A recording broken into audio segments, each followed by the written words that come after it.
video, and we're so glad that you guys watch our videos. We enjoy making them a lot. We hope that they're a blessing to you. So make sure you're subscribed so that you hear all of our content. And today we're going to do another video. And what's it going to be about? This one we're going to talk about some of the character of King Hezekiah.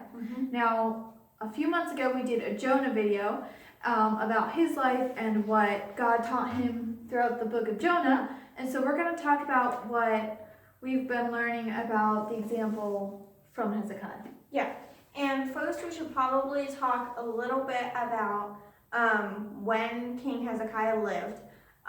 King Hezekiah was 13 generations down from King David, and King David is like one of the big guys that you know about. So he's like down there, and most people believe that his life took place between the 8th and 7th century before Christ, but obviously we have no way of absolutely knowing. But it was around that time, and a couple important things. He lived during the same time as Isaiah the prophet, so we hear some about him in the book of Isaiah, and we might read a few verses from there. And then also, during this time, Judah was kind of controlled by the Assyrians. The Assyrians kind of had a lot of power at that time, and so King Hezekiah kind of had to deal with that in some different ways. Yeah, and Assyria, throughout most of history in the Bible, but especially at this time, was known for being extremely wicked and paganistic. They had no reverence of God. Most of them worshiped many gods. It was just a very wicked culture. And so since they were in charge of that area, or trying to control Judah as well, then that brought in a lot of sinful influences. And so Hezekiah, as king, he had to deal with that and decide if he would stand up for righteousness or if he would do what everyone else did. Yeah, exactly. And King Hezekiah, he became ruler. He became king when he was 25 years old. And it's really interesting because a lot of the recent kings before him, including his father, did not follow God.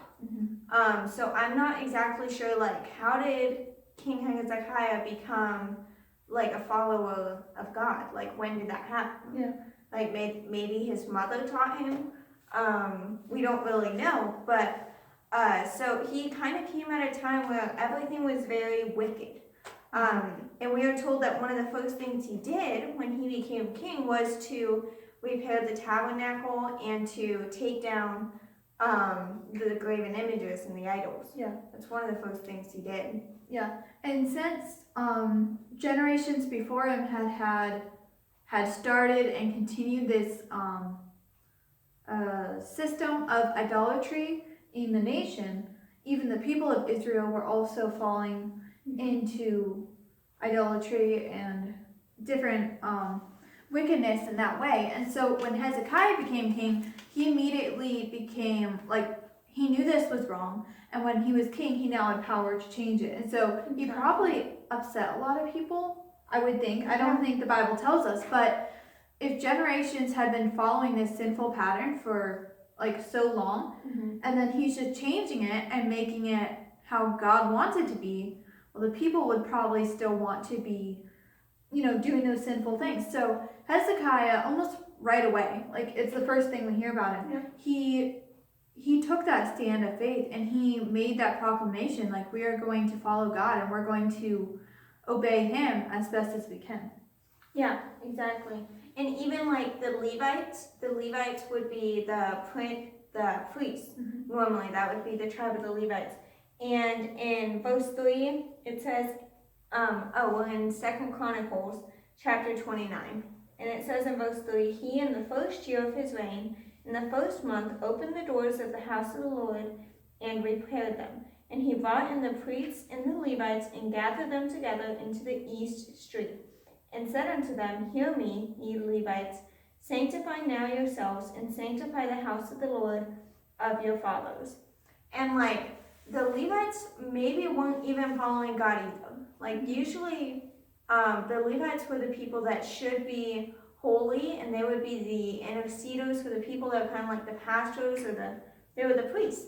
And it kind of sounds like Hezekiah is gathering them together, like they are not doing what they should have been doing. Hezekiah is bringing them together and saying, we need to turn back to our God. Yeah. And I need you to sanctify yourselves and to become ready to do God's work. Yeah, that's a really cool thing, because he himself was trying to be a godly leader, but he knew the people would not follow just one guy, even though he was the king. So he brought in the people who should have been following God the most, the priests, and he encouraged them and urged them to lead the people with him and to be part of that growing process for Judah, so that way they could grow and turn back to God, because he knew just him doing it, it wouldn't be as powerful. But if the Levites and other groups would come alongside him and lead the people, then God could reach more people with that. Yeah, and he knew that that was God's plan. Yeah.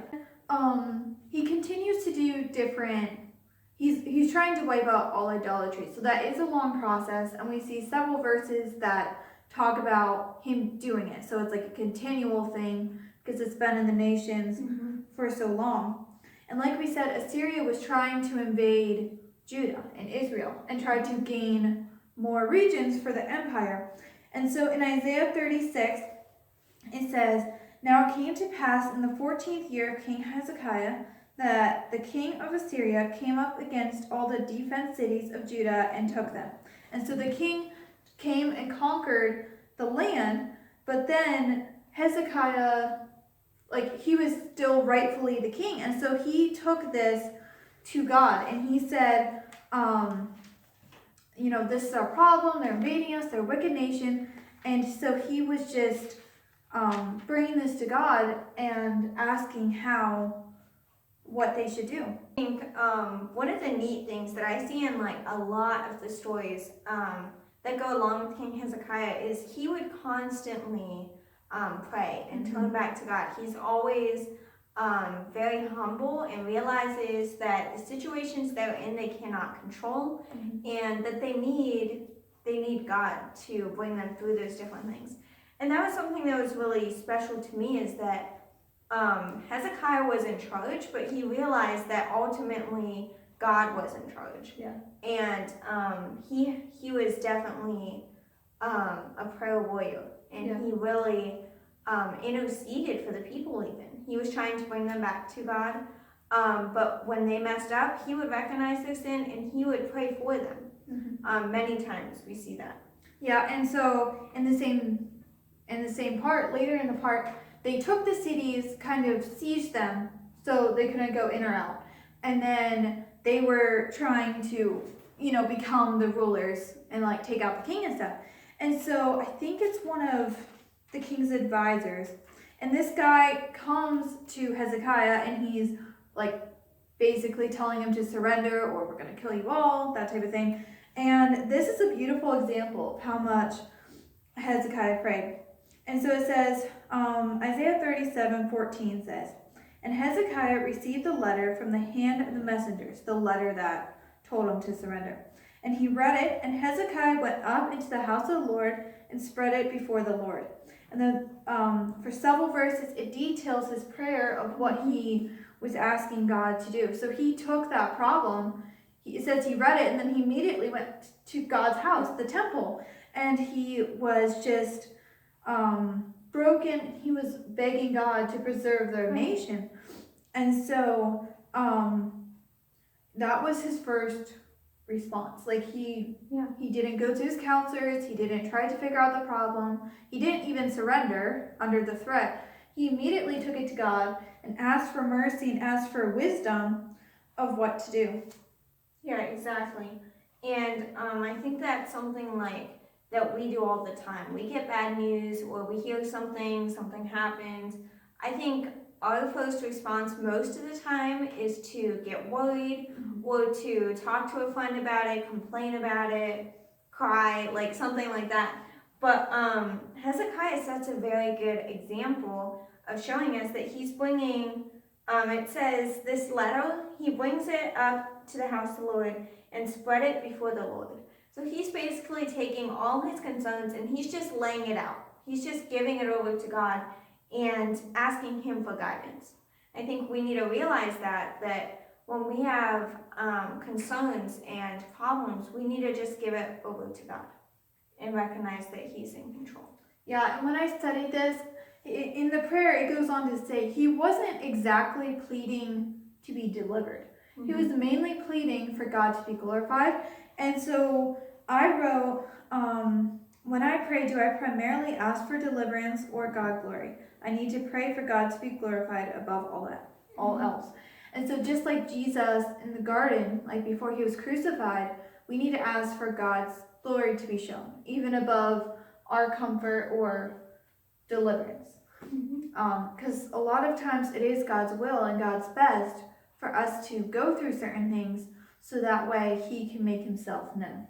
There was a lot of things that King Hezekiah did. We already mentioned how he repaired the temple and he gathered the priests together and he wanted them to be sanctified. In 2 Chronicles 30, we see that he started the Passover again. That was a very important time for the Jewish people, and they were not doing it. And Hezekiah noticed in the scriptures, the scrolls, he read that they should be holding Passover. And again, he prayed, he asked God for forgiveness, and then he started that. And then in chapter 31, we see that he restarted the giving of tithe. And this was a really cool section in 2 Chronicles. And it's like he's trying, I think he's continuing to rebuild the temple or repair it in some way. And he tells the people that that is something that they need to give towards and that they need to supply the money for God's house. And the people brought so much money and they were so generous that they had to tell them to stop giving money. Like, they brought in so much, like gold and silver and like everything they had, and they just had like an overabundance of all they needed. And I thought that was a very neat story. And like, this wasn't something that people were used to doing, but yet they still gave so generously, like above what they needed. Yeah, and at that point they were starting to turn more towards God. And so they realized, like, we should have been doing this for years. Like, why haven't we done this? Why haven't our parents and our grandparents done this? And so when King Hezekiah was urging them to give and to be part of God's house, then they were very eager to be part of that in there as they grew closer to God. Yeah. And there's another story in 2 Chronicles. And by the way, this is something we didn't really mention. But a lot of 2 Chronicles and 2 Kings are like all the same stories, like very, very similar. And so we could be using either of those. And this King Hezekiah also has some stories in Isaiah too, as we had mentioned. But we could be using either of these books, and right now I had studied mostly in 2 Chronicles, and that's why I'm using those verses. But the story is found in both, and it's very similar. That's an interesting study. But I just wanted to mention, if we look at 2 Chronicles chapter 32, and we had talked about the Assyrians already, but when they were going to capture, they were planning to take over the land, and King Hezekiah, he knew what he was doing. He knew that he was trying to take Jerusalem, and he gathered the captains of war, and he gathered them together in the street of the gate of the city, and spake comfortably to them, saying, now we're on verses 7 and 8, be strong and courageous, be not afraid nor dismayed for the king of Assyria, nor for all the multitude that is with him, for there will be more with us than with him. With him is an arm of flesh, but with us is the Lord our God to help us and to fight our battles. And the people rested themselves upon the words of Hezekiah, king of Judah. So I think this is beautiful. The king is gathering the people together, and he's like, it's okay. And he's not saying you should trust me because I'm a great king. He's saying you need to realize that God is on our side. And he recognized that the Assyrians, the king of Syria, it was a very mighty army. They were very powerful at that time in history. And that's why the people would have been afraid. I mean, I think we all would be. But then Hezekiah is pointing them to a greater power. And he's pointing them to God and saying that they don't have God on their side. They're just humans, but we have God on our side, and we don't need to fear. And the people, the people rested in that fact. And that was a big time where King Hezekiah had to show his faith. He wasn't drawing up a battle plan or anything. He was telling the people that they need to trust in God. Yeah, and I think it's interesting because it says the people rested themselves upon the word of Hezekiah. And so after he told them to be strong because the Lord is with us, they found comfort in that because they realized that God really had the most power and that he really could deliver them.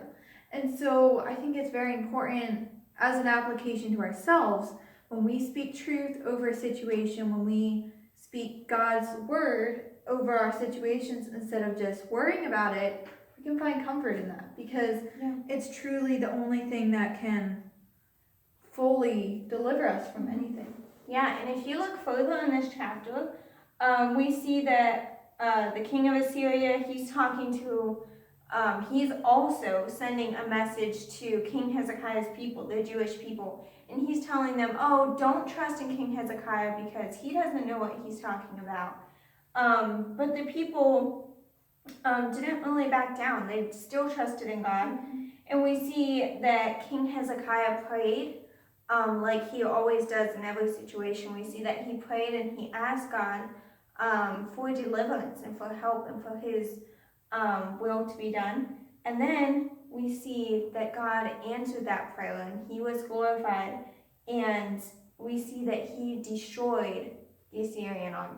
Yeah. Like, the people trusted in God. Hezekiah had a lot of faith, and God didn't even have them go into battle. God wiped them out with one of his angels, and that's just like so cool. He was totally rewarding their faith, and because of that, they prospered, and their faith was not in vain. They had faith, and God delivered, and he protected them. Yeah, that's really cool because they went from being so wicked and now they were following God, and so that's why God delivered them, because for much of their history they were in captivity because of their sin. And so God would allow those people to come and rule over them for a time, but since King Hezekiah led a godly example and he was always faithful and praying and leading the people towards God, the Assyrians could do nothing against God. Right. And so, like you said, God rewarded their faith, and if it was under his father, a different wicked leader, they could have maybe been in captivity because of that, because they would not have been following God. But Hezekiah led them to a place where they believed God so much, and then God delivered them. So I think that's a really cool timing that God did for them. Yeah, that's true. And there's so many other things we can mention about King Hezekiah, even leading up to his death. And before his death, he was very sick. He was going to die. He should have died. And again, he prayed and he sought the wisdom of the prophet Isaiah. And God actually gave him 15 extra years to live on this earth. And that couldn't be explained by doctors. No. He should have died. Yeah. And God gave him extra life. But even up until his death, he served God. Yeah. And he was faithful. And in those last 15 years, yes, Hezekiah could live longer, but he also did a lot more for God. And we're not going to spend the time to go into it this video, but I would encourage you to study the life of King Hezekiah. We can try to link some of the passages in the description so you can find him. But God continued to use him even after, he could have died. And so God had a plan for him those extra 15 years, and he's accomplished even more for the kingdom. Yeah, exactly. And I think there's so much to learn from the life of King Hezekiah. Yeah. Especially in his prayer life and how he continually would seek God for answers and for deliverance. But also, just in his life, he was faithful and he was willing to take a stand for his God. And I think that's an example that we should all continue to study and learn from. Yeah, for sure. So I hope you were challenged by this study. I hope that you also want to study on your own and draw those applications of how you can be full of faith and full of prayer, just like King Hezekiah was, and not be afraid to take a stand for righteousness, even when our culture is wicked and very sinful. So leave a comment if you like this video of maybe a video idea you want us to do, or just what you learned from King Hezekiah in your own study. And thank you for watching.